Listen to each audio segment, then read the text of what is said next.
भाजपा सरकार बनेगी, वो सरकार में भी ज्यादा से ज्यादा युवाओं को पक्की नौकरी देगी। हेलो दोस्तों, आप देख रहे हैं मेहरबान अंसारी यूट्यूब चैनल। दोस्तों, जैसा आप सभी को पता है, हिंदुस्तान में कहीं ना कहीं चुनाव चलता रहता है। चुनाव प्रचार को लेकर कुछ नेता ऐसे भाषण देते हैं जिसकी चर्चा पूरे देश में होती है। तो दोस्तों, मैं ऐसे ही चुनावी भाषण की बात करने जा रहा हूं।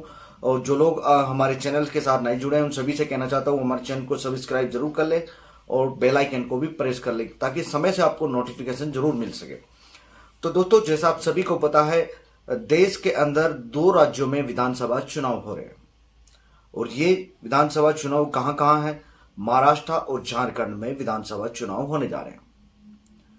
वहीं बात करो तो इलाहाबाद में युवाओं पर लाठियां भी भांजी जा रही है। इन लाठियों का मैं जिक्र इसलिए कर देना चाहता हूं कि जो आप वीडियो देख रहे हैं उसमें किस तरह हमारे युवा परेशान हैं और किस तरह उन पर रोजगार मांगने के नाम पर बेरोजगार युवाओं पर किस तरह देश में लाठियां बरसाई जा रही है।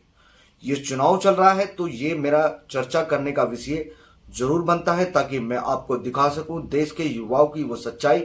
अगर मैंने आज ये नहीं दिखाई तो मेरे ऊपर भी कहीं ना कहीं ये बात लगी हो कि मैंने युवाओं के साथ नाइंसाफी की। तो दोस्तों, महाराष्ट्र और झारखंड में विधानसभा चल रहा है। देश के प्रधानमंत्री नरेंद्र मोदी, जैसा आप सभी को पता है, झारखंड में उन्होंने भाषण दिया युवाओं को पक्की नौकरी देने का वादा।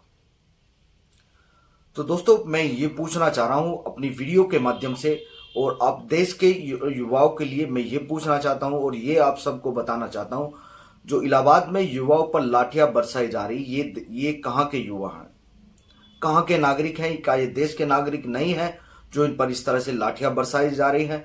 और एक युवा जब नौकरी के लिए काम करता है और नौकरी की वो तलाश में रहता है, बहुत मेहनत लगती है पढ़ाई करने में और बहुत ज्यादा किस किस कार्यों से उसको गुजरना पड़ता है, ये एक मिडिल क्लास का आदमी अच्छी तरह से जानता है। अगर कोई पैसे वाला है उसको कोई दिक्कत नहीं है। देश में अजीब अजीब नारे चल रहे हैं, बटेंगे तो कटेंगे, इस तरह के नारे चल रहे हैं। एक है तो सेफ है, ये किस तरह का नारा हुआ? देश तो पहले भी एक था और आज भी एक है। देश कभी नहीं टूट सकता। हाँ, देश को तोड़ने वाले लोग हमेशा जिंदा थे और ये जिंदा रहते हैं क्योंकि कुछ लोग इनको सपोर्ट करते हैं। दोस्तों, सन 47 से पहले भी हमारे देश में और सन 47 के बाद भी आरएसएस एक ऐसी कड़ी थी जिन्होंने देश को तोड़ने का काम किया। आजादी के बाद भी अपने कार्यालय पर तिरंगा नहीं फहराया। और मैं इस तरह की जो बातें आप सबके सामने कर रहा हूं क्योंकि ये करना बहुत जरूरी है। जब शहीद आजम भगत सिंह, जो पूरे देश के युवाओं के आइकॉन हैं और पूरा देश शहीद आजम भगत सिंह को जानता है और शहीद भगत सिंह का हर मां चाहती है कि उनका बेटा भगत सिंह बने।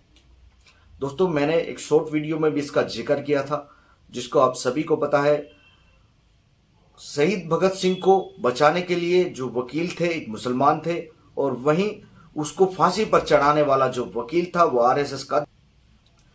और दोस्तों, आरएसएस का वो आदमी था और वो आरएसएस की तरफ से काम कर रहा था और भगत सिंह को कहीं ना कहीं वो फांसी चढ़ाने की तैयारी करवा रहा था। तो दोस्तों, बहुत से लोग ये बात नहीं जानते होंगे लेकिन मैं आपको बता दूं, देश कल भी सेफ था, आज भी सेफ है और इंशाल्लाह आगे भी सेफ ही रहेगा। हमारे देश में कुछ लोग आते हैं जो हमारे देश के परिवार को तोड़ने की काम करते हैं, लेकिन मैं आप सबको इन बातों को बताने से पहले, एक तरफ तो भारत के प्रधानमंत्री नरेंद्र मोदी देश के युवाओं को पक्की नौकरी देने का वादा कर रहे हैं, दूसरी तरफ युवाओं पर लाठियां बरसा रहे हैं। ये कैसी विडंबना है? क्या ये युवा हमारे देश के नहीं है? ये हमारे देश के लोग हैं और ये हमारे देश के लिए ही काम करने वाले हैं। तो युवाओं पर इस तरह लाठियां बरसाना ठीक नहीं है। ये युवा हमारे देश का भविष्य है, आगे चलकर कहीं ना कहीं ये देश का नाम रोशन करेंगे और आप इन पर इस तरह से लाठियां बरसा रहे हो, ये बड़ी निंदा की बात है, बहुत शर्मनाक घटना है। और जब से मैंने कई वीडियो देखी हैं फेसबुक पर, यूट्यूब पर, इंस्टाग्राम पर, देश के युवाओं के ऊपर लाठियां बरस रही हैं, ये बड़ी कमाल की बात है। और आप नारा देते हो बटोगे तो कटोगे, ये कैसी राजनीति है? देश नहीं बढ़ सकता, ना ही देश कट सकता है। कुछ नफरती चिंटू होते हैं, वो किसी भी समाज से, किसी भी धर्म से हो सकते हैं, जो देश को तोड़ने का काम करते हैं। लेकिन देश ना पहले कभी टूटा था, ना कभी आगे टूटेगा और देश हमेशा एक था, देश हमेशा एक रहेगा। हमारे देश में गोरा काला का कोई भेदभाव नहीं है। इतनी सारी भाषाएं हमारे देश में बोली जाती हैं और आप सभी देखते हैं हमारे देश में तो मेहमानों का भी स्वागत किया जाता। अतिथि देवो भव। अगर कोई बाहर विदेश का भी मेहमान आ जाए या अपने गांव गुहान का भी मेहमान आ जाए तो सबकी मेहमान नवाजी अच्छे से होती है।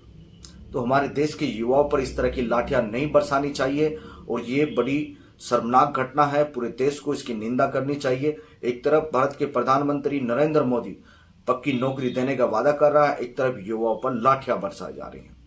तो दोस्तों इस वीडियो को आप ज़्यादा से ज़्यादा शेयर करिएगा ताकि मुझे और आपसे हिम्मत मिल सके, आपसे ताकत मिल सके।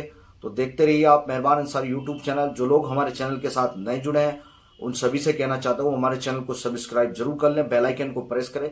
वीडियो अगर आपको अच्छी लगे तो ज़्यादा से ज़्यादा शेयर करना ना भूलिए। तो याद रखना दोस्तों, मैंने जो आपको बताई है इस वीडियो को आप ज़्यादा से ज़्यादा शेयर करिएगा। एक तरफ पक्की नौकरी देने का वादा, एक तरफ युवाओं पर लाठियां बरसाई जा रही है। ऐसा नहीं होना चाहिए। ये सब हमारे देश के युवा हैं, हमारे देश का फ्यूचर है, हमारे देश की जान है, आन है, शान है। और युवा जब चलता है तो रास्ता अपना आप बदल देता है। धन्यवाद।